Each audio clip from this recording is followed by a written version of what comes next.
Welcome to Festival de Nouveau Cinéma, and welcome to 49th edition of the festival. We are very happy if you are watching us, hearing us today. I'm Catherine Dibamer, the programmer for FNC Explore, the section for new media technology artworks. And today we are having Uri and Michelle Kranot masterclass online, and we have the privilege to have them here with us. Before starting, I will just give you some heads up about the festival. So today, this is our last webinar of the whole webinar series, and one of our last events. Of course, there's still the closing ceremony tonight at 8 p.m. You can see it live on our Facebook, Festival de Nouveau Cinéma's Facebook, on our YouTube channel. And as well, we have the privilege of being able to show our closing film, My Salinger Year from Philippe Falardeau. We have it available until tomorrow on our website. So get excited about that. But something I have to tell you that all the films that we have for the festival, they all are going to be available all through Canada until October 31st. So you are still so lucky. And as well, the FNC Explore section, it's online on Viveboard until tomorrow. If you didn't got any chance to see the project still, please go and watch these amazing works from amazing artists. So yes, we are here with Uri and Michelle Kranot. And we are very, very pleased to have them here with us. For Festival de Nouveau Cinéma, it's very important to kind of introduce or maybe reintroduce again the artists like Michelle and Uri, especially for the section of FNC Explore, because most of the time people think that virtual reality, very technology, techie people, but we are here, especially with Michelle and Uri, to say that the technology is just a medium, but we're still talking about the storytelling that matters. And Michelle and Uri, they have a big, very, how do you say, brilliant career in animation, in cinema, and they, from 2017, they have been doing in parallel with their animation works, being active in the virtual reality experiences and making immersive experiences. So without any, I will just introduce Michelle and Uri to maybe reintroduce themselves. And I think we are very curious all to know when did you start working as a duo, or when did all this started to happen? Michelle and Uri Kranot making animations, making movies together. Guys, do you want to start with do you want to answer the question, or do you want to start with the trailer, as you want? I can say hello. Yeah. Yes, please. Yeah, before we go down a trip down memory lane and say how we met at the Art Academy and all that stuff. But yeah, we've been making films together since we were in the Art Academy together. So it was a while ago. Yeah. We've made a lot of different kinds of projects together, but we've always, I think that it's very fortunate that we've had this kind of parallel impulse to make work. It's really kept us going. Yeah, it's not easy, but we've learned how to work together. Yeah, but it's also easy. Yeah. I mean, I think that, no, not always, but one of the reasons that it is possible to keep working the way that we do is because we work together, I think.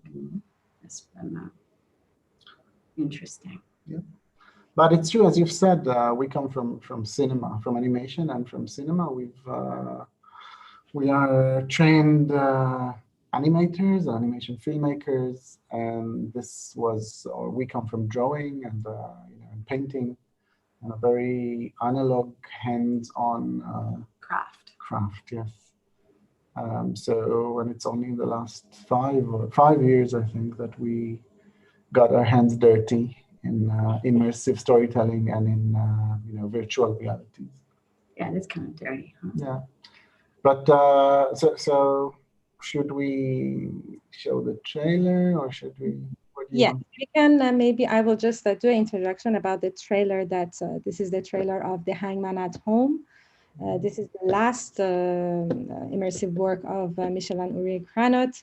And it was awarded at Venice Film Festival as a grand jury best prize for VR this year. So we can see a trailer of the work, and this work is part of the competition as well at Festival de Nouveau Cinéma FNC Explore section.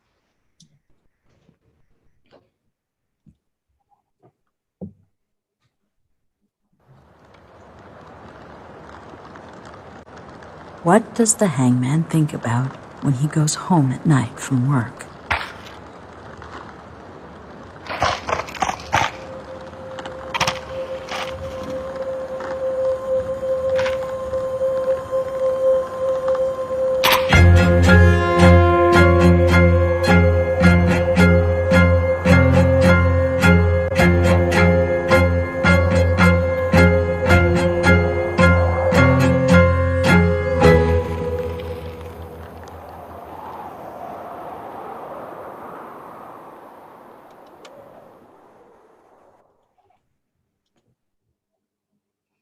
I should say that that's the teaser for the VR project, the single user VR project. Do you want to? Yes. Do you want to talk first about the hangman, or should we maybe first talk when you started doing? VR?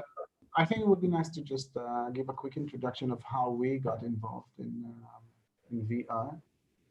Some context. Yeah, we've made a couple of short animation films, and we were involved in documentaries.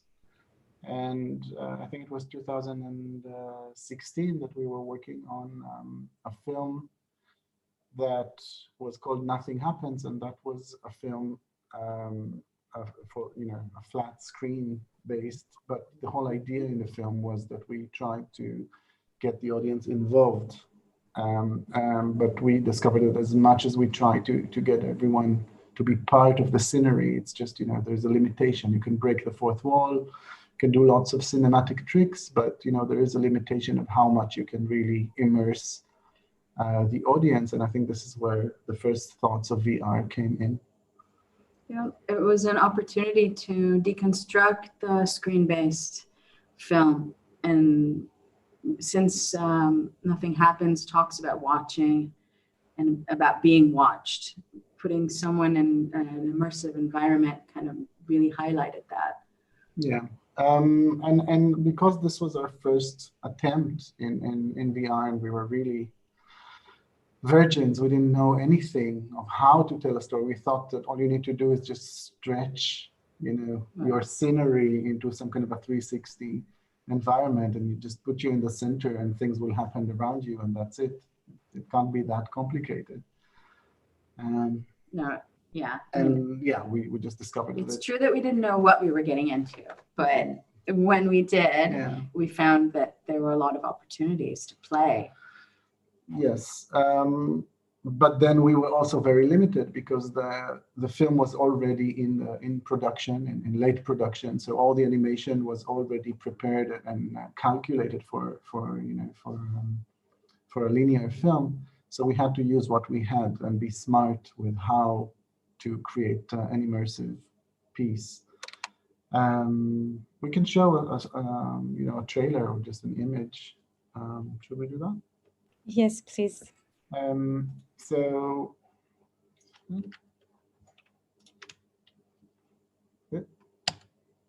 yes, this is Nothing Happens.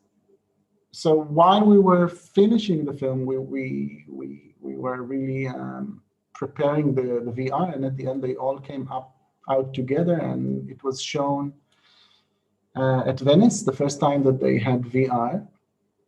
And this is just the installation that was following the project, because I think within the process we understood that, and this is something that I think we take with us with everything we do when it comes to immersive storytelling, is that we feel that the physical world is as important as the virtual world. So we always try to combine those, the outside and the inside, and how important it is to, when someone enters a virtual world, how do they enter, and how they prepare and get tuned even before they put the goggles on. And this is what we've done with Nothing Happens. It's about watching and being watched. Yeah, we had made a VR adaptation to the film. And then for the presentation of the VR, there was a performative element and an installation around it. Yeah, so, and this piece is quite simple in the sense that it is passive witnessing, which means that there is no interaction. I mean, there are some triggers. The story will kind of wait for you until you look at the right place without you noticing it. But you are a ghost. You don't physically exist. You don't see yourself. People are looking at you, and you look at people. But your existence within the piece is almost like a ghost. And I think that's our departure. We not knowing anything, there were so many things to take care of that we thought that if we add an interactive part, it would really be.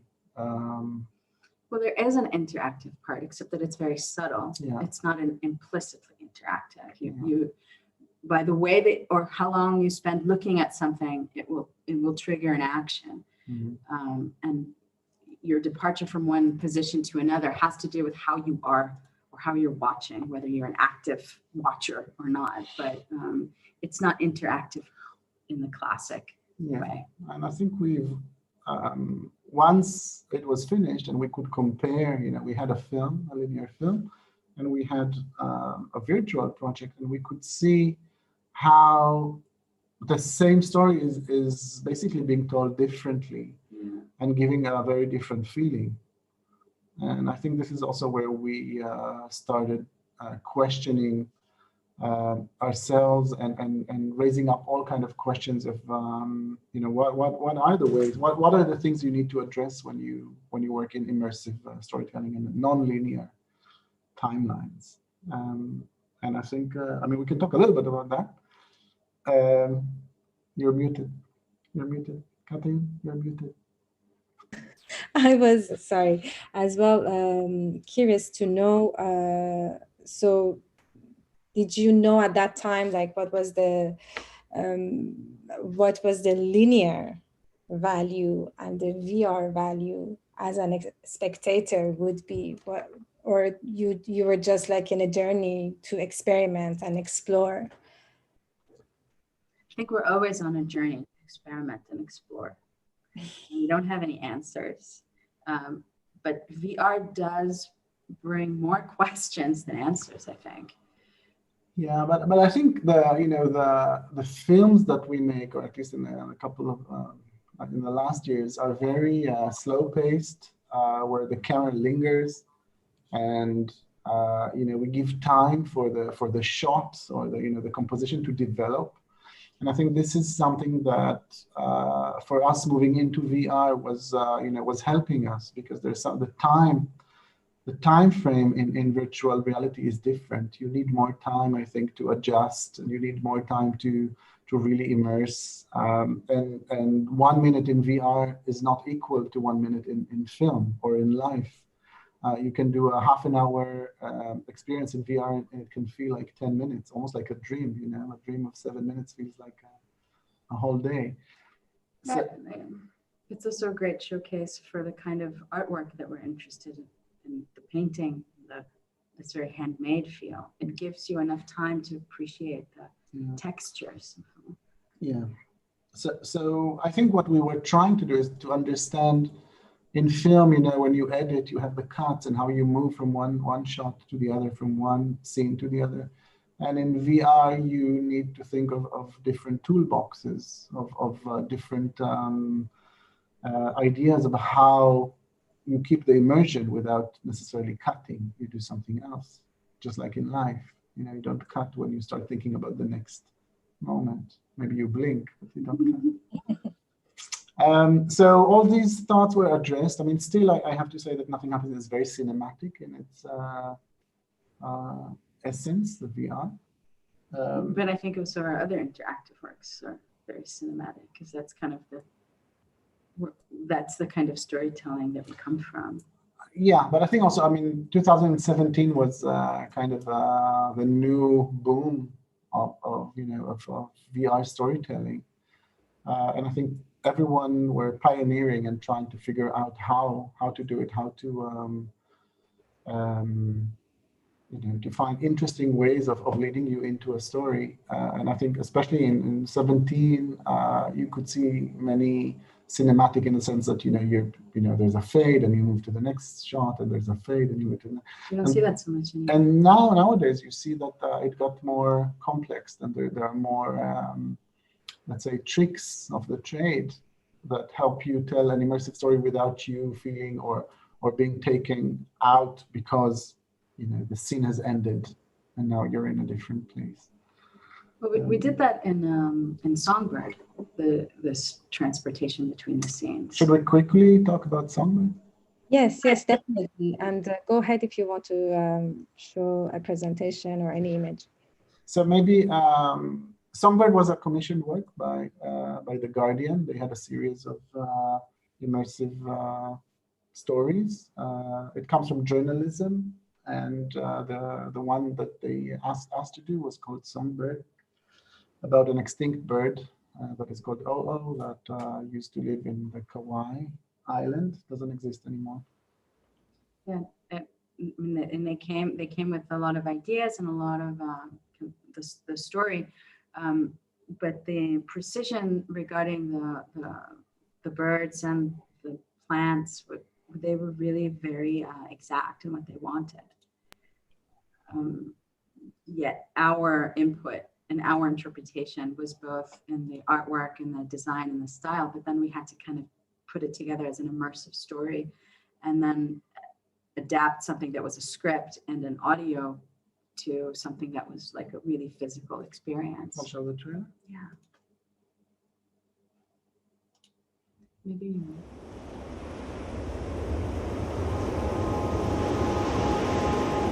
Far, far away, in the middle of the vast blue ocean, where rolling waves sweetly rose and fell, a distant island lay.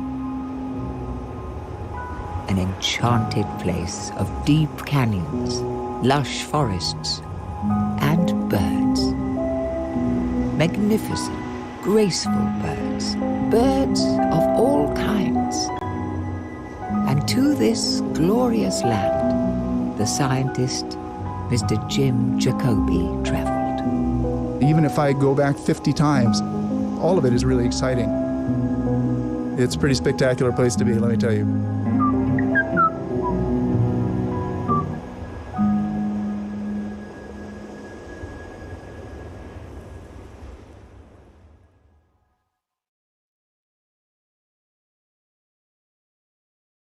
Yes. So what was interesting in Songbird is that it took us to the next step.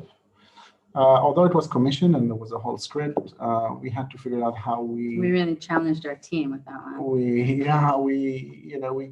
put you in some kind of a journey from you start from away from the island, and then you go deeper and deeper into the bush, into the jungle, until the meeting point with this bird.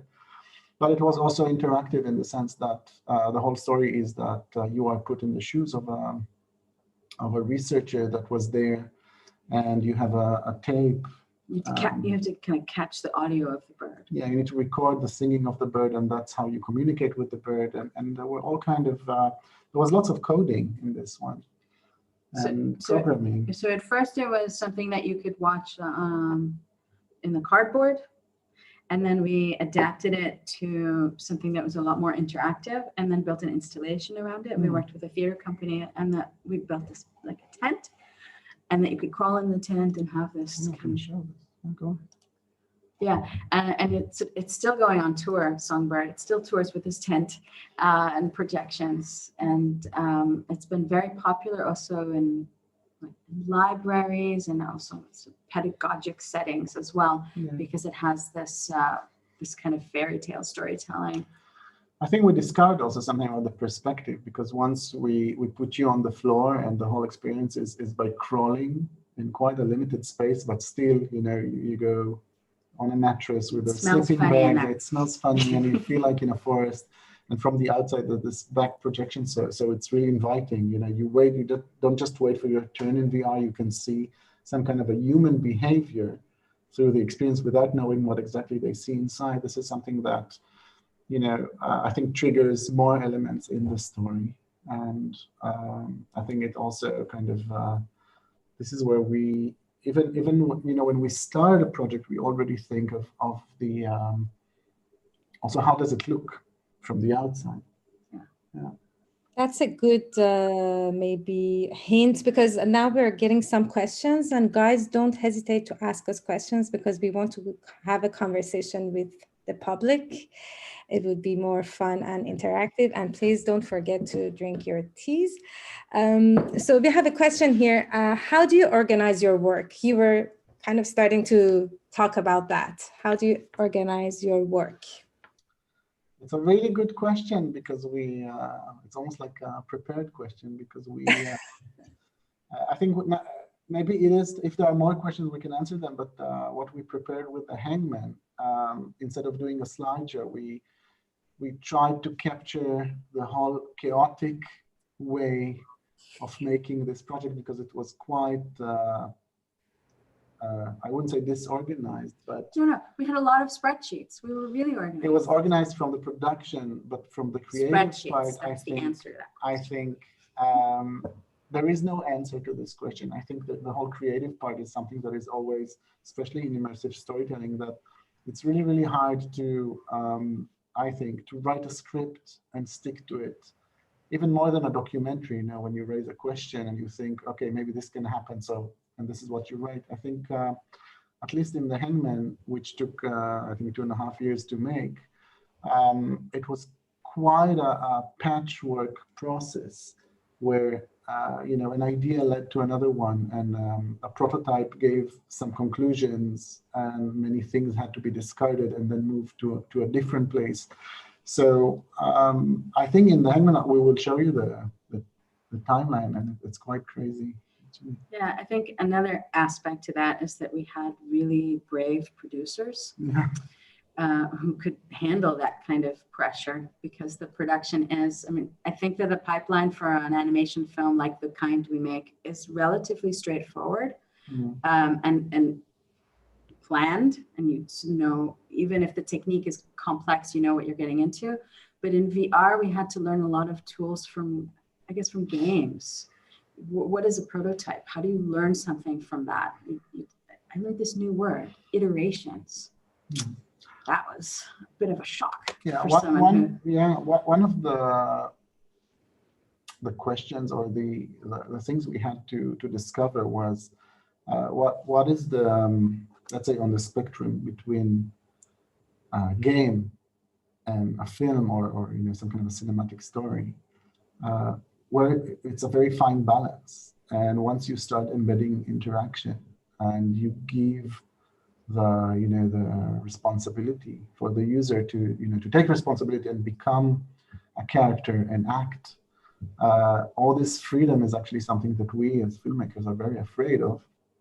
And we don't want, our audience. And I think one of the things is that you don't want it to become a game. You don't want. But you want to retain the playfulness. Yeah, but once you give people hands, for example, and they want to break everything. They want to touch everything. I don't want you to touch my thing. I just want you to open a door. So how do you do that? So all these kind of questions is something that we had to discover. And I think in the process, this is, you have to be very open for discoveries, and it's a very uncertain road. And there's also borrowing from other disciplines. A lot of the questions that came up, like how do you get someone to open the door and not break something else? These are questions they ask in theater. This is kind of the performing arts, right? So how do we ask these questions and look at other disciplines, and how do you solve this problem? And then invite people into the process to help us ask these questions or answer them. Are you ready for another question, or do you want to go on with the, yeah? It's a good question. Technical, it's getting technical. What tools or strategies do you use to implement a 2D aesthetic in a 3D environment? I think we'll get there. So maybe we can just start from how it started, and then it's called Martin Anderson. No, yeah, but maybe we can start from the beginning, and then we'll get there. No, it would be more organized. Yes, so keep up with us, because all your questions will be answered. Yeah. But if you see related questions to the stage we're at in the presentation, maybe you can just voice it. Okay. So maybe. We haven't really tried it, so bear with us. This is a new thing. Instead of doing a slideshow, we are going to share. Where is this? It's here. Our whiteboard. Yeah, this. Can you see it? Yes, you can. Yes. So, yes, cool. This is a timeline. We will start to zoom in, but just that you see that there are lots of components and things. And maybe I'll just start from the beginning. Yeah. So the beginning is here. Oh. The poem. Yeah. You want to start? Explain, what is this? Well, the starting point of the project, The Hangman at Home, is the poem, The Hangman at Home by Carl Sandburg. And we encountered this poem many years ago, and it was kind of something that we knew that we wanted to explore further. And suddenly it felt like the right time to dive into it and to try to find the essence of this kind of how the message works with the medium. Yeah. It's not about hanging people. The Hangman at Home is a poem that portrays a very homey situation where a man comes back home after a day's work, and it just he shared times with his family, puts his kids to sleep, plays with them a little bit, and the only problem is that he has this strange occupation, and it is about responsibility and what we do, and it's a very interior based. It was an opportunity to look at the domestic and to look at our responsibilities on both a global scale and a very kind of personal home situation. So that was the time where we started digging deeper into who was Carl Sandburg, and trying to figure out about his interior. And this is something that I think one of the first, in the research we've done, one of the first things we've seen was, these slides are from his home. But also the way that these were arranged, that was kind of a trigger for a lot of the aesthetics that came later in the project. This tableau.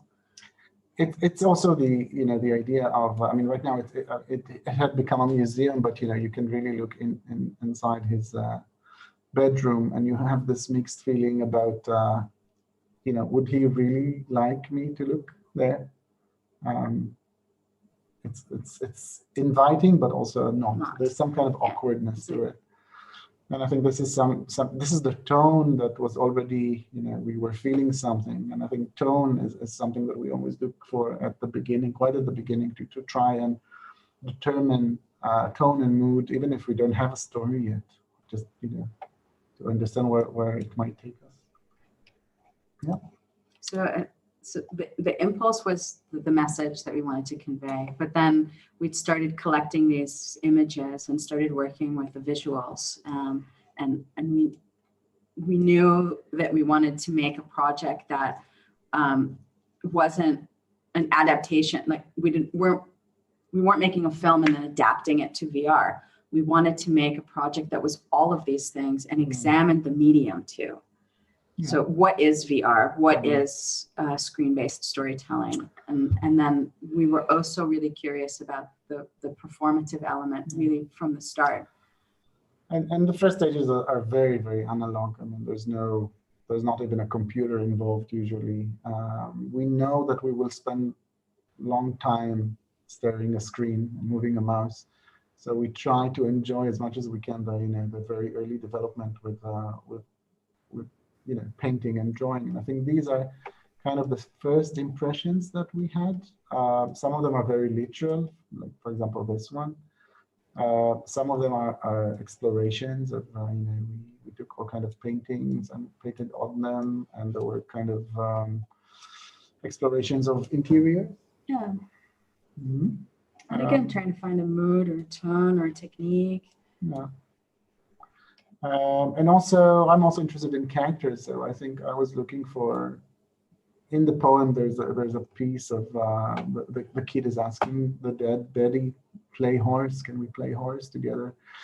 And I think this is really one of the first paintings I did.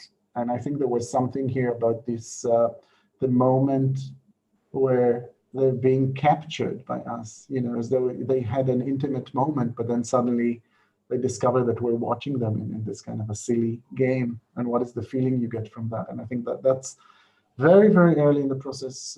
This is a scene that ended up in the final piece, and some don't. This is us.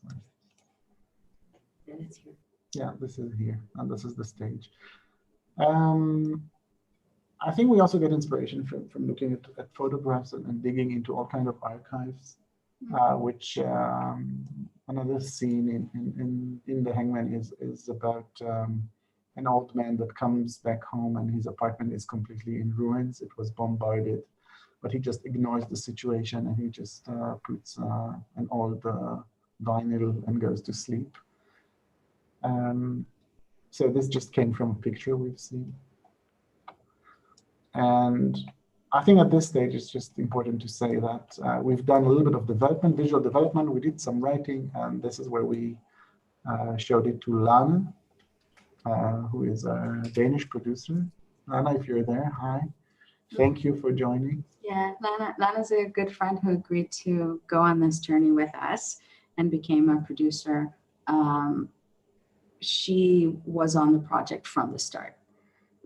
Really, really early on, made sure that we would get the right kind of development funding, that we would be engaged with the right co-producers to put it together and make it happen. Yeah. And this is our studio. This is our studio. It lies inside the animation workshop, which is a school, international school for animation, and also there's a whole cluster of animation in Viborg, Denmark. This is where we live and work. Yeah, so what we do here is kind of practice-based research at the animation workshop via University College. Mm-hmm. And we also have, this is where it's kind of our place of work, and Uri works mostly with the graduates, the storytelling one. Mm-hmm. And we try to work exploring new things and integrating that into the education. And there's a lot of, it's a wonderful place to work and make art. So if we just look at the timeline, you can see that August is when we presented Nothing Happens in Venice. And that was also, I mean, we finished it a couple of months before that, but this is where we started thinking of the hangman. But really working was around autumn 2017. And I think we got a little bit of money to try and do a prototype. Zoom in on more. Yeah, just a second. So, and I think prototype was, this time, starting from the VR, was we had a strategy. There was a fund in the Danish Film Institute that was somewhere between the game and the film. They've understood, after Nothing Happens was, I think, one of the first ones they supported as a film and a VR, and after the success of it, they funded some kind of a hybrid funding resource. It was a fund for development of cross-media projects. Exactly, that is not a game and it's not a film. It's based on storytelling in immersive platform, and it kind of felt exactly what we need. So we applied for that, and we were told that yes, you can get a little bit of money. It just needs to, be interactive and. Well, there were a lot of things to explore so that we could continue into the production phase. And then we had to make prototypes and try to find out what this interactivity is. And Katrin, should we step out and talk a little bit, or should we? No. I think you can go on. I just wanted to let you know that, we are halfway through our conversation. So I think in the process, what we immediately understood that this time we need the technical director. Morten Andersen was the guy who worked with us on Nothing Happens and Songbird, and he's like a family member.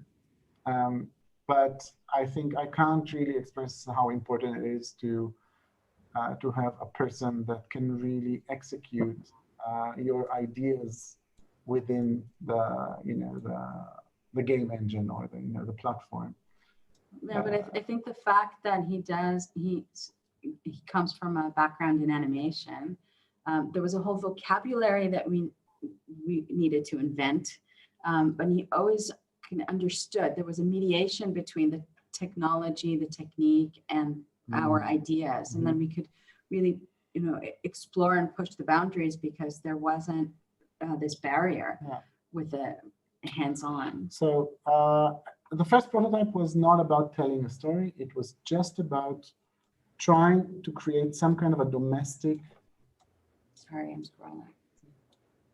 Some kind of a domestic situation where you do some kind of an action, something that is very familiar and common in virtual reality, and see what is the feeling that you get out of it and how you can influence the environment. So, and of course, it was very important for us to, to maintain our, the look and everything we do as paintings and drawings inside the, the 3D space. So this didn't end up in the film, but it's kind of no. I think nothing. Nothing in the prototype ended up in the film. It's really pretty. Yeah. Do we have? Yeah, just a second. So I mean, this is the process. We already started testing some kind of a chalk look. Very analog stuff where this is, for example, just a chalk on wall, like a real chalk on a wall captured with a camera, and later on we just transferred it into the virtual world. But the whole prototype was very, very rough with wireframe.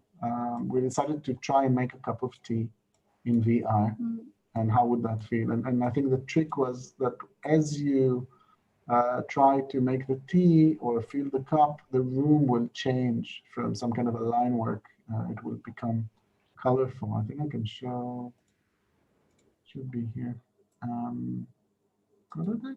I think it's this one. Let's try. What does the hangman think about when he goes home at night from work? Oh, sorry. It's this, yeah. So if you can see this, I'll just make it quiet. That was also the first time that we tried to, to have the user exist in the piece with hands, and what happens when you have hands. And this is something we tried on people. This is where we discovered that you need to be very, very careful. It's like giving a gun to someone. And it's true that How does it make it? I don't know. No, because it kind of implies that you want them to touch and you want them to be active all the time. And in the Hangman at the end, the finished project, there are times where we just want you to look and reflect. So this is how we've established this. Sometimes you do exist and sometimes you don't. So this is what happens when you try to fill in the cup. So just a question, Yeah. Did the interaction of the spectator, of the user, important? Was it important for the storytelling? Like, did you had specific things that you wanted the spectator to do, or as well the spectator could kind of, how do you say, does his own storytelling? Like, what was the concept when you started to do the prototype? I think at the beginning we just tried to figure out how much interaction we can imply, because it does take a long time, coding and programming, and brings lots of complexity. So we had to be very precise with what kind of interaction and the amount of interaction we can have. And also the reason for it. Yes. I mean, it needed to be justified in the stories. And then, and we had crafted these 5 stories and we put them together in different ways. And we wanted to give the audience, if they started in one of the projects, they're an audience, and one they're a user or a visitor, or we wanted to give them access to the stories. And to give them permission and invite them in to make their own journey within that. Yeah. So the interactivity is really to give a person the contact and to give them kind of the tools to express themselves and to find their way in the story. Yeah, and I think there's something in you are thrown into a space. Once you do something, you kind of acquire the space. It becomes yours. And this is what we wanted to do. We wanted to put you in some kind of a foreign habit, like yeah, exactly. You're in a room. It's not yours, but once you start snooping around in drawers and you do things, then it becomes yours somehow. Maybe just another thing we did in a prototype that might be interesting. At the time, it was quite, let's say, new. And that brings again what I said about movement. It was very important for us, the physical movement, that you're not being transported or you're not being traveled or pushed. It's your movement in the space that has consequences. If you decide to open a door and move through the door, it's something that you've done consciously, and something will happen because of that. And this is where we tried what will happen that instead of cutting, you open a door, you move through the door, and then you're in a completely different space. This is kind of the portal. And I mean, that was two years ago. Yeah, the threshold, yes. This idea of passing through this threshold is something in the storytelling that was really meaningful. And then we obviously, as the development process progressed, that was a point. And anyone who has managed to try Hangman at Home VR, that's kind of a key. It's a key in the sense that you move through the door and then you're in a new place. The door doesn't exist behind you. So instead of cutting, you've moved to the next scene, but you did it yourself. So you keep the immersion. And I think that was, here we just use footage from Songbird, but I think that was kind of a discovery that it can really, the physicality of moving through the door is important. So this was kind of a conclusion. Sorry, do you want to continue on that? Or? No, it's fine. Where in the process, depending on what you were exploring at that moment, was the storytelling changing as well, depending on what was? At this moment, we didn't have a story. I mean, we had ideas for all kinds of stories. We had a cluster of stories. I think we had a concept, and the concept was we would like to create different interiors, very different, in different time and different places, but there will be something in common to all these interiors, which is they are empty when you encounter them, but then a character will come in, do something, will create some kind of an awkward intimacy with us, and then leave the space or disappear or go to sleep or whatever. And then this is kind of the same story implied in different situations. That's what we knew at that stage. We have a question from the public that makes sense right now. How did people act with the interactable objects? I was wondering if they threw the kettle around or acted more in line with the atmosphere. Yeah, there was a lot of, there's Constantly, yes. yeah, people throwing stuff. So yeah, I mean, what we've learned to accept is that people are different, which we might have known before. They never do what you think they're gonna do. And some of them will be more reserved and will just, be reluctant of touching anything and will just wait for something to happen. And others will try to break and move and look behind things.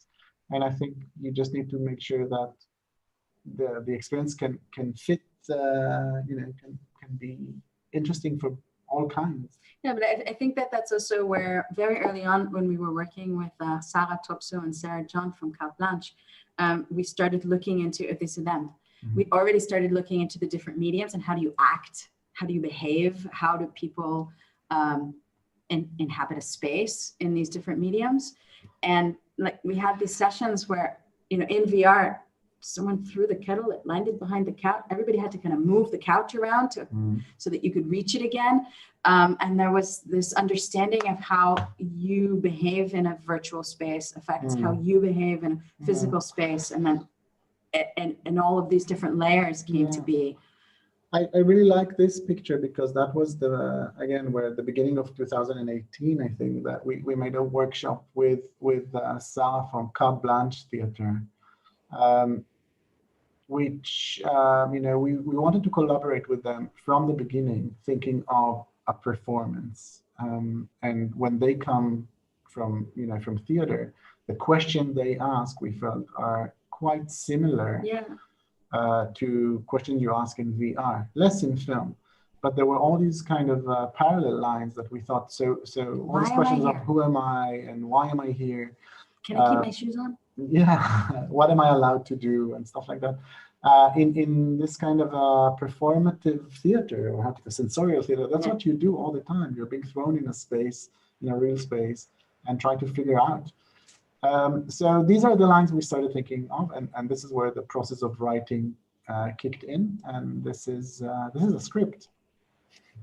The script. It's that's the script. That's the script. It's very plain, I would say, right? Well, I think we were very, I'd say, concerned with the form, and the film as a film is quite formalistic. There's this kind of blocks. Yeah, and we wanted to work with this template, and then that transferred and transformed into a VR experience in a very different way. The film is very formalist, which means that you have you have 5 situations, 5 interiors, and you just cut between. And the edit goes 1, 2, 3, 4, 5, 1, 2, 3, 4, 5, 1, 2, 3, 4, 5 all the time. So everything that happens, a person comes in an apartment, it's the same in all those stories. It's just different people in different times. And they all, at some point, they all discover that you're watching them at the same time. And they all leave the room or do something that ends the scene at the same time. So this is very formalist. In the VR, it worked very, very different. Every story plays out. Yeah, this is the storyboard. These are the beats that we just talked about. So you see the room is empty, and then a man enters, a woman enters, an old man enters, a boy sneaks in. And we actually boarded it as we would have done, just for the film. Very static. It's a one-shot thing. There's no camera movement. Maybe it is interesting how we wrote the script for the VR at the same time as we wrote the script for the film, and did the storyboard for the film at the same time that we did the storyboard for the VR. Though storyboarding for VR is very different than storyboarding for a film. Yeah. But yeah, but I mean, this is very traditional, I would say. Character design stuff. Yeah, I'm just looking at the boards. I mean, there was no design at the boards yet. It was more like trying to figure out the room and the composition, and how the room can accommodate, as a layout, it can accommodate all the movement. It's like the composition is ever changing. So that was what we thought of. A little bit of character design. We usually start from, working with either people we know or people we would like to work. So I think we were thinking of, this is based on a portrait of William Kentridge that we had in mind for one of the scenes. This boy is from Ingmar Bergman film. And this is a little bit of character research. Maybe, yeah, I think it's based on Marike and Lana. We have some muses. Yeah. So I think that the different characters that weave themselves into the film also weave themselves into the performance and obviously into our lives. And all the characters that we ended up using in the film and in the VR are people who we cast from our lives. Yeah. I think that's also with the workshop we did with Carte Blanche with the theater. We started checking the space and what would be interesting, using all kind of projecting on domestic objects, bodies. Yeah, so we were trying that already. I think this is where we also, knowing that we would work in a three-dimensional space, we started sculpting. We find it much easier to, instead of telling, I mean, we are not 3D artists. We don't work in 3D software. But we worked with brilliant 3D artists. Yeah, but I think in order to have some control on the three-dimensional design, which is quite far away from what we do in 2D, it was easier for us to actually sculpt the characters in order to have a closer movement. And then we tried to scan them. Yeah, we scanned them and we tried to, we did lots of things. There's a lot of physicality in your process. There's a lot of space conception. There's a lot of, how do you translate that in your artistic process? Because you always have to whether leave something in a space or whether like, I was watching the photo with the sculpture, like the dimensions are very important. Yeah. Working with scale. Yeah. I think there were a couple of crucial elements that we were thinking of. So here, for example, is the hands. Knowing that this is going to be an interactive piece and your existence is mostly by, you see your hands, and also in the poem says you look, the hangman looks at his hands. So there's some kind of comparison. Everyone's always looking at his hands because there's this implication. Yeah, so it was very important for us to do the right design for that it's not some kind of a plastic or three-dimensional or something that you. And I think this is where we felt that it really needs to be sculpted and tested. These are the, and maybe I don't know if I have a hand here, but this leads also to this is Marike, by the way. She is our muse, and she's a performer, and she will be involved in the last phase of the Hangman, which is the performance. So in the VR, we based the 3D character on her movement and on her. And there are scenes that you don't see in the VR that exist only in the film. And then she's the main character in the 2D animation.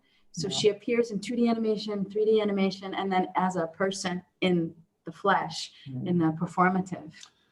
Yeah, and this is an image that we've done that led to the whole, one of the defined looks of the Hangman, which is this chalk line look with some kind of a chalk character. This is drawn, but what we've done is we've based the 3D character and the look of the character. We've worked quite a lot on the look and how we can paint with pencils and chalk, and still have a 3D model carrying the look. Shaders. Shaders, yes. So, You show Martin doing shaders. yeah, but this is the usual pipeline of 3D work when you need to sculpt and it looks very ugly, and then the magic comes in when you Hire the turn off the light. Yes, this is Martin again. If you scroll, look, there's Mark. Yeah, just to finish with Monica, but we've done everything. We've directed her in the scene. She's doing the whole action. And then later on, Philippe Piaget, who was our brilliant 3D animator, was impressed by the movement and then made it in 3D very elegantly. And that leads us into the second prototype. So at that stage, we've already moved on with with the concept, with the look. We didn't have a finalized look at that time, but we were already getting a notion of the story, so we can commit to a scene that we can animate. And this is where we've convinced Mark and the National Film Board to come on board and help us. It started for the development. The National Film Board of Canada started working with us towards the development of the VR project. Later on, we worked with them much more closely in working on the film, actually. But at this point, Morten, our technical director, actually spent time in Canada and was working at the NFB on the development of this prototype. Yeah. I just remember this is a little bit of the photogrammetry we did. So we've sculpted all kind of props and photoed them, and then later on used, that's crazy work. Yeah, used paintings and textures to throw on real 3D models. This is the first color research that you've done, I think. So we knew we will have these rooms, and we also wanted to differentiate them with color. There's a color code to the whole film. Yeah. And the VR project. All the interactive elements are this chalky line, whereas the film elements, and later on we worked, we basically turned them into these mini stages. There is a color code for each one of the rooms that you enter. Yeah. And the whole floor planning and the breakdown of ideas of how all these elements will work together was something that this is just a board that kept on changing until the very last minute. I think it was also really, really hard to define how long will the experience be. I think it's at the beginning we thought it will be 10 minutes, and it grew. At some point it was 45 minutes, which was completely impossible. Yeah, it was just too long. But it kept on changing. And this is, I think, very close to final look of those interiors that we talked about. Yeah, it's the color script. Yeah. So you're going to talk about the technique of your animation a little bit later. Yeah, I get to do that. Yeah. Well, because there's an image of I Juliette painting. think we can start from up here. So what we do is, at least in the last couple of years, the way we work is we make the scene. We bring actors, non-professional actors, and we in a green screen studio that we made. We make them act out the scene. So in this case, it was a character entering a room, an imaginary room, so only with the props that we needed. We also decided to already do some kind of manipulation to the characters in advance in the footage. So later on, when we do the painting on top, they're already kind of caricaturized a little bit. Yeah, but also the idea of masks and masking. The VR goggles are kind of a mask. We've been working with masks and as a performative element with our other projects as well. And for example, HoloLand, which we didn't mention. No. NFB production. It's also an NFB production, HoloLand. But we have this theme that runs through our work with the masking of the face and then the gaze. So we worked with masks here Yeah. too. That's Um, Anita, and that's Martin Torning. yeah, that's the director on set. Um, There is Jenico. yes. So, and also, I mean, we kept on trying things. We thought that maybe if we use the Kinect and we do some kind of video 3D capture, it might help us. But at the end, I mean, we shot with different cameras, and at the end, we just decided to go very basic, footage that we clean up, and then after we clean up, there's a whole process of where is it? Yeah. See, it's very chaotic. Of printing it out, I mean, manipulating the footage and then printing it out and then painting and then scanning it back. So we had Juliette Viget, who's an animator, filmmaker, and body practitioner, and she was working in our studio for months, painting frame by frame animation in acrylic. Yeah. Yeah, and it's all. I think that one of the things that does make this project kind of stand out in its technique is this frame by frame hand painted look. And I believe that even though it's hard to justify, I think that in the storytelling, it's very meaningful that these are individual instances, that these are moments that each one of them is captured with a materiality. Yeah. So even, I mean, we have a scene. We got to burn stuff. Yeah, we fire scene, and we just made it. We burned a couple of our diaries, and then we've painted on top. It's all very symbolic. Do you have the drawings? Yeah. Michelle, you wanted to. I've been itching to do something with these after we finished painting them. Trying to figure out what can I do with them. There's so many. Can she? Maybe I'll stop. Now you can show. You can see our paintings. Yeah. They look better on the screen share, I think. Yeah. Yeah, I mean, there's still grading that needs to be done after that. Yeah. Any questions? Yes, there is a question here.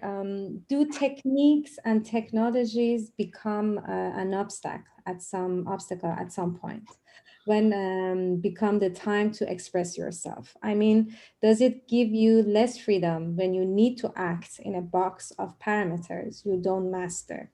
Yeah. Is it better to stick on techniques you know how to use? Yeah. So, I mean, if this was just a film, we would probably, we can make it ourselves, or at least we have a kind of a clear idea of how to do it. But it's true that within the VR process, the way it worked was you wake up with an idea and you go to Morten and you tell him, I have this brilliant idea. How do you just know? What if you have a matchbox and you can take out matches and you can, this is how, you can burn a match and you can set fire to things in the VR. And then he would say, it's not going to work. Yeah, but then he'd spent 2.5 months working on it, and then it finally did work. Well, usually he would say the first answer would be, it's not going to work. And then after knowing him, you would keep on nagging for another 2 days, and then he will think about it. Okay, but I think the point is that this process of not knowing your tools can be very laborious and very expensive. Yeah. So within those parameters, we were fortunate that we could play, that we could experiment and make mistakes and take the time that it takes to make. Yeah, we did scrap quite a lot of things that brilliant ideas that we had. Yeah. So I mean, if the question was, should you just stick with what you know? I don't find that satisfying, but I've also been quite lucky. Yeah, but it is a long process also, at least in this kind of a scale. Songbird took 4 months to make, maybe because it was more precise and clear, and it was less investigative. And this one was very much, there was one big question mark through the whole process until the very late stages. Well, one of them was, I think the Hangman at Home is a piece of art. Mm-hmm. and it's an evolving piece of art. Yeah. We're invested in that sense. Whereas Songbird was kind of, the impulse was. Yeah, but it's true that I do feel very dependent on the technology and dependent on people to help me materialize what I have in my head, and that's, you know, I'm not sure that everyone is ready for this kind of a process, because you do need to let go, and you also need to compromise, and you also need to understand when is the time to say, okay, this is not going to work, or we should keep on trying this. It's, you know. But you do have a clear thing in your head when you want stuff in virtual reality. I mean, the vision is clear, and then you will see if it's going to work or not, or how far you can push it. Sometimes more. It's a mix. Yeah, it's a mix. Yeah, I can just go back to finish the timeline. Yes. There's a couple of more things there. So we've done I think what was also fun to do was the way we worked was, and this is something we've learned in Songbird, is that I really like working inside the game engine and doing like a real-time, building a composition in real time. This is what we've done. We've created all these assets, and then in the VR, we've constructed all the furniture. This is, for example, a table, all these pieces. And then in the VR, you take those pieces and you build them together, and you kind of garden the composition. This is a stove. So it's like a puzzle that you go in and in VR do. And it's I really enjoy that. Yeah, I prefer to throw paint around. Yeah, that's less your thing. Yeah. But it was a lot of fun, because we did have very good communication with the team, so I could have a lot of ideas and have input. Mm-hmm. Also, when it came to designing the sound in the space, the fact that we had a team that could kind of make our dreams come true, but also were very open to injecting them. We were very open for them to inject themselves in it. Yeah. This is Milan, who is he's a VR architect, but he's also very much specialized in sound in VR and sound ideas in VR. And he was probably the brains behind a very important scene in the piece, which we call the music room. There's a moment in the experience where you can compose your own symphony based on props that we took out from those rooms. And you have a piano, and you have a teacup, and you have a gramophone, and you have drawers that you can open and make sound. Conceptually, the idea is that you've encountered these objects and the different stories that you've explored, and then those objects appear in a room that is like a playground. Mm-hmm. where you're invited to use them. Yeah. And he planned it in a way that there are no wrong things you can do. So even if you're not a musician, there's some kind of an open timeline that, the piece is 2.5 minutes no matter what. But if you choose, whatever you choose to play on the piano will fit into the whole tonality of the piece. And when you make a cup of tea, which is an idea from the first prototype that ended up in a very minimalistic way, when you dip your tea bag, there's a bass line that comes and creates a symphony. And when you open a drawer, it's a spoiler, by the way. When you open a drawer, a choir starts singing, etc. So he constructed this whole quite interactive moment in the piece. So this, for example, is something that does not exist in the film. And I know that here we've been focused a lot on the VR and on the VR storytelling, but I think that it's also really interesting to see how the film and the VR are very different, and that there's some scenes and some elements that just don't exist in one and exist in another. And this music room obviously is one of them. Yeah, the film is very, very different from the VR. They're very different projects. And they tell maybe not a different story. But they don't tell a different story. I think the message is the same, but your perspective is different because of the medium. the screen-based medium is one thing, and I think there's also different ways to experience that screen-based. And more we're looking into Hangman at Home as an experience to have at home. And even though we made it with a big screen in mind, so that you could really feel the lusciousness of the colors and the sound that envelops you. Also, this idea of watching it with other people, watching other people. And at the same time, I think very timely, we were kind of looking at, so what does it feel like when you're watching it at home alone and you're on your laptop? So one of the products that we had designed was kind of a screen-based experience to have alone even on your cell phone, or on a big screen, a cinematic version, or in a VR single user where you can just put it on and go somewhere, but also as an installation around that single user. And then, is it too early to talk about the multi-user? Yes. Because we forgot to mention, I mean, if you look at the timeline, because I think it is important to zoom out and see what happened, again, now that you have an idea. So production time was mostly through 2019, were the last stages. And this is also in the middle. We met Avi and Catherine from Floreal Film in Paris. We had some kind of a pitching event at the New Images. And we knew of each other, but it was the first time that we really met. And this was also where we showed them another prototype we've done, which was another idea of how to transform these scenes into miniature, into dioramas that you really push your head inside and peep inside. Maybe I can show a bit of the trailer. No, it's the where's the diorama? This. So I think Catherine, correct me if I'm wrong, but that was kind of the convincing piece. You're showing early tests? Yeah.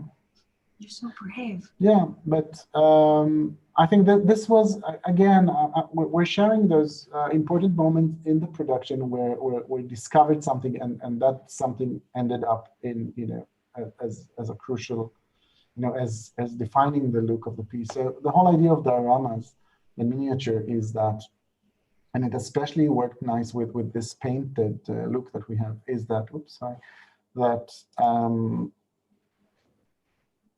the scale gives something, and it's not just the scale, it's the way you push your head inside and you're invited but not invited. And this, when we showed this, I think Catherine and Avi said we'd be happy to join in, and I think that was kind of we nailed down the whole production in terms of, okay, now we're safe, we can make it. We did a matchbox as well. I remember. Yes. I think maybe also something that is kind of the sign of our times is that the whole finishing of the production, which was supposed to be somewhere in February 2020, was postponed because of COVID. We were supposed to do all the color grading and the sound, the final sound and mix in Canada at the NFB. It was impossible, so it was all done remotely. Yeah. First time they do it remotely. I mean, color grading, this is how we did it. They showed us what they do, and we were just looking at different screens and making sure that even on the shitty screen, it just looks okay. Yeah, but there was, we did this live feed. Yeah, there was live with feed. fiber optics. Yes. This is Andova, who's doing the French voice of the poem. So we have three versions. We have an English version where I do the narration, a French version with Andova, and a Danish version, and Lana does the narration for that. Yes, and it was almost finished for Venice. The VR, VR, yes. And the film. The film is not finished yet. Not finished yet. It will be finished soon. But yeah, it was presented in Venice, and we were very happy to go there for 24 hours to collect the line and go back. It was nice. But the project itself is not finished yet. We have moved to the whole multi-user. You want to say something Now I about can the talk about the multi-user. Yes. So from the start, the idea that we'd make a VR project that was an individual experience, and then thinking about that, the message and of that experience, how would it work if you were a group of people? Similarly to the transition between a screen work where you see it with other people in the audience, and then also watching it at home alone, you have a very different impact. And working in VR and having the opportunity to meet other people in there was very exciting, and another approach to the overall message of the work, which is how do we take responsibility for what we do, and having other people there, how does that affect how we perceive ourselves in a situation? So working towards a multi-user was another aspect of this being in a place where you were maybe invited to be in, maybe not. And we were developing that in parallel to the single user. And also a big difference between the multi and the single is that the multi-user calls for a bigger space, where once again, although you're blind because you don't see the physical space, moving into cordless headsets that you can really just roam freely in the space is a game changer, I think, in the whole world of VR. So just imagine a space that is a 10 on 10, for example, where people can go on a physical journey from one room to the other, and then share a moment together, is something else. The idea for this was born really early on in the design of the project, also together with this idea of the sensorial theater, this immersive theatrical experience that happens to have these different layers of dramaturgy. So there's one layer of dramaturgy which is in the VR itself, in the experience, but there's also how are people choreographed to move in a space around each other. And then when you're watching that, there's another layer where we work with projections and with a performer who has yet another layer of storytelling. And in each one of these, you experience the same, maybe there's the same, you were calling it a tone or the message, or there is a bottom line, but how does it feel in these different dramaturgies? So working towards the multi-user installation and working towards the multi-user performative, and maybe working towards the multi-user sort of people being able to meet each other when they are remote. There's different aspects of the multi-user project, whether it's in a big space, which like to me would be really ideal, but also how does it work when you're home alone? If you have a VR set, if maybe you could meet other people in this setting,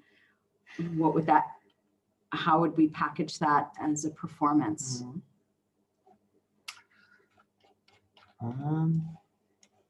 This is not. This was it. Yeah, we're not finished. We're not finished, but we're happy to be having a conversation here, as you know, on our journey. To be presenting it here now, I think is really useful because a lot of the questions have come up again. Thank you so much. So yeah, now we are taking questions from the public. I have a couple of questions here. There's a question about the music.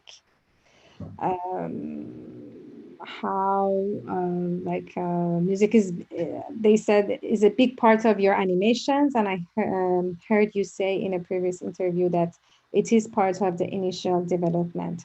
Does it still play a role in your VR process? Who asked the question? Actually, I don't see who asked the question because they are just transmitting the questions to me. But it's somebody who knows you. Obviously, someone who cares about what we do. Yes. I think I do the music for I mean, that's the part that I like the most in filmmaking and animation and VR and everything. I am a frustrated musician, And I've never become a professional. I'm not a professional musician, but I think I have the feel for what the project needs. So you've composed the music to all our films. Yeah, so I'm always kind of trying to feel what it needs. And it's not always, I mean, I think in The Hangman, actually, when Lana asked us, so who's going to do the music and is there going to be music? I didn't think at the beginning that there will be original music. We thought of Rachmaninoff. And I was a little bit afraid, I think, because I didn't feel it. I didn't know what should fit. But I think as we discovered the story, it was, I was also playing around, and the Hangman at Home has a theme. The grand finale of the experience ends with you go up with some kind of a big musical theme, and it's all around you, and there's a choir, and it's not a nice feeling. I think there's something a little bit edgy in it, but it's something that just came up as we were working, and I think I just felt it and I composed it. But I agree that music is a crucial part of what we do. So I don't think it changes in anything if it like the platform doesn't change that. Well, but in VR, where you have this, all of your spaces are defined by sound, and in many ways music. So I think that there was that extra, there was a freshness to that challenge. Also, the fact that you are composing something. I mean, of course, we've prepared the ground for your composition, but there's a little bit of let go, I think, on the musical part where I let you touch my piano and you can play a little bit. You can't play wrong notes because we've tampered the piano. So whatever you play is within the context of the musical piece that I've prepared for you, but it's still your composition. So I think in that sense, it's a little bit more, it's less holding it. One of the things that I enjoy about being able to work here at the animation workshop with the sound studio here is that even I, who don't come from a music background and I don't compose music, I still have input in that process. Yeah. And that's been really a pleasure. Yeah. So the question was coming from Line Desende, if I'm not... Okay. Hi, Line. Yes, and I had a question about, so The Hangman at Home is 3 format experience. So it's a short film, the single user VR and the multi-user VR with different, The Hangman at Home for the short film, The Hangman at Home VR for the single user, and VR at Home as title for multi-user. Do you expect different things from the spectators in different formats? Do you expect different experiences? Of course, I think, but I just want to know how does, in the creation process, how does it work for you? Like the experience of the spectator in a linear version, in a single user and a multi-user experience? I think they're all demanding, but in different ways. So none of them is pure entertainment, obviously. And it calls for, for thought processing. So even if it's just, if it's not just, but even if it's the film, the fact that the film is very formalist and very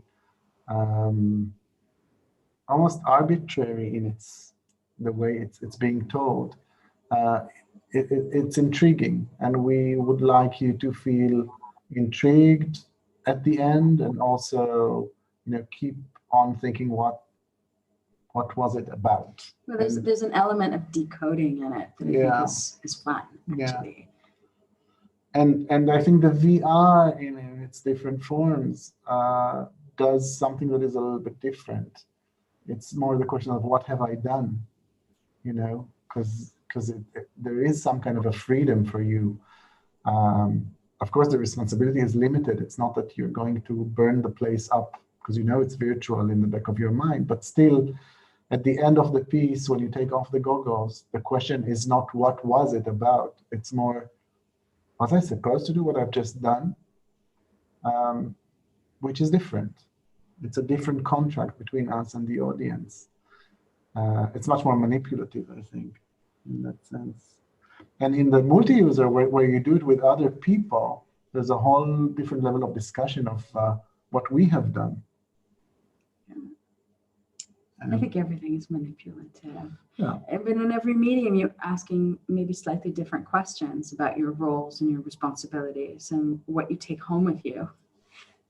It's a little bit different, and I think that that's intriguing. And what is your expectation again about the whole physical environment that you are constructing around the multi-user? I mean, I think there is how can I put that? What would be the experience? I mean, we're not gonna give the whole thing out, but what would be the experience inside the headset and outside, especially of the headset for the spectator? Like the physical space, is it, you have something to add? Yeah, there's a little bit of, there's an element of anonymity, I think, in the VR, because the participants are put into these avatars. You look like characters in the piece. And it starts with a shared experience. You start all together very close to each other. And then once... Might have to be a meter. I think you can actually stand back to back. So there is some kind of, maybe not in this COVID world, but ideally you start as a group with very close to each other, and then you all go on this kind of a journey. And as you go on the journey, you're alone. You forget, the people are around you. It's a big space. And you go through a personal journey, and then there's some kind of towards the end part, you assemble again and you meet those people again after you had some kind of an experience, individual experience that is shared. And the information you have and your experience comes together in a group context where you're all assembled and you need to do, you need to take action. And the responsibility, you look at those, they're not people, they're virtual people. And the dynamic of the group will also change the story. And I also think that this performative element is really crucial. So how you bring people into the story, there's an opening story that will invite you inside, and that we do work with objects. We work with designing a space that accommodates this kind of priming. I think that bringing people into VR and bringing people out of VR is really a part of the whole storytelling. Yeah. So we design spaces that can accommodate another layer of storytelling. That yes, it's objects, it's people, it's projections, and that's something that we're developing now. And I think the whole discussion of the, you've just shared an experience together with other people, and once you come out, you're probably not the same. Yeah. Maybe you didn't see all the rooms. Maybe somebody. No, but also you've changed. It could be a very small change, but you've changed somehow, and you've done it together with others, and I think that opens a whole space for discussion. Because these kind of changes would probably not happen in the real world. This might be a little bit too abstract for people who didn't try the experience, but I think we'll get there. Yeah, we'd like everyone to be able to try it. Maybe now they're curious. Yeah. Yeah, and the experience is still online until tomorrow on Viveport for the single user, and it's free if you have a headset. Another question, watching the credits and also this presentation, I was really struck by how large this project was. I was too, in terms of both numbers of people involved, resources, time, etc. did you anticipate this as you were starting out? And if not, when did it become apparent? Were the times when the scope was intimidating? How do we finish a project like that? Well, first of all, we're not finished. Mhm. And I don't think that the scope was intimidating. It had to do with the kind of partners that we had on board. And it's true, there's a long list of names, but most of them are people that we work with very closely and we know them well. Yeah. So it became a group endeavor, which can be intimidating if you're not very confident.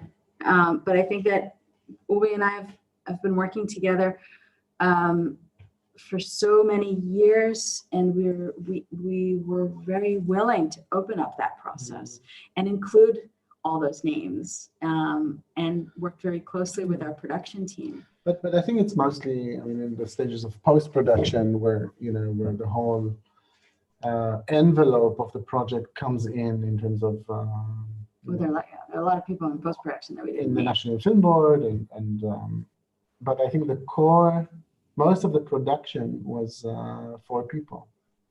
And yes, 5 at the most. going into VR, you need to know that it is really expensive. Yeah. And you'll need a big team of people who have those resources.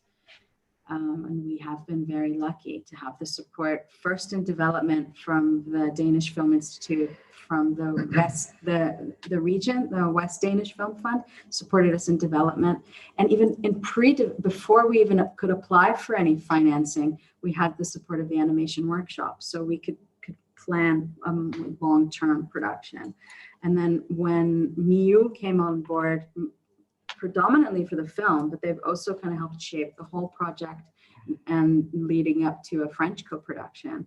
And then with Florian and the NFB who came in early development and then back again in post-production.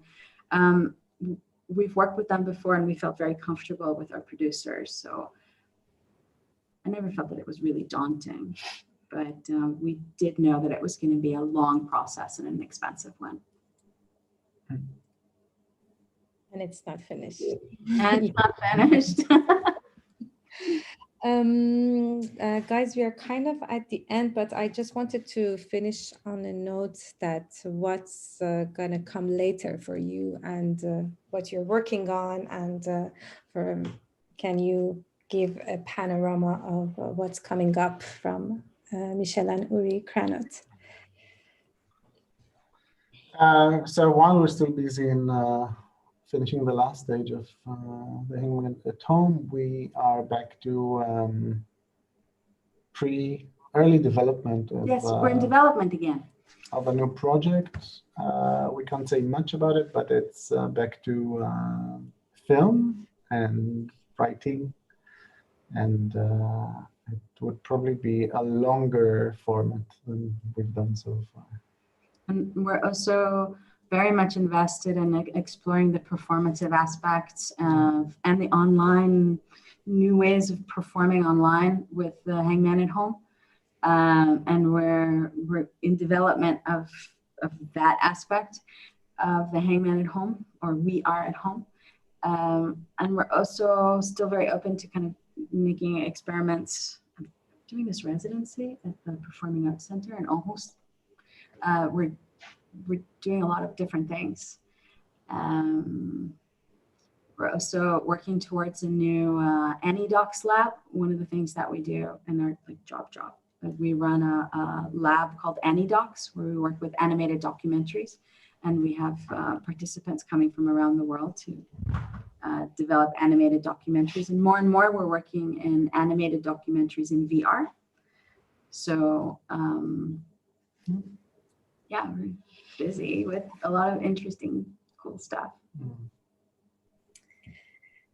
I don't know if you have anything to add or you want to end on a special note. I think we're very grateful for Nouveau Cinema, for the festival, because they've been exhibiting our work for many years now, and it's a festival that we really have a special place in our heart. We've been once, I think, right? We've been once.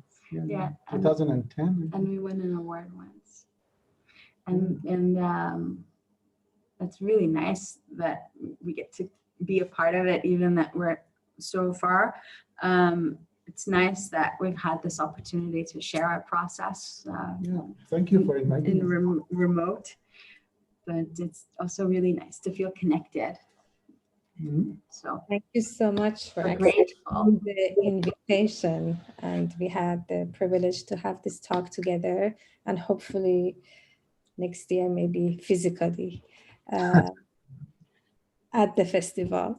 Thank you, Festival du Nouveau Cinéma as well. Thank you, Jeanne, Jade, Antoine, and Alexandrine in production. Yes, thank you to the public who were with us and who listened or watched us. Hope to see you all soon, very soon, physically or virtually. Bye. Thank you very much. Bye. Bye, Catherine. Thanks.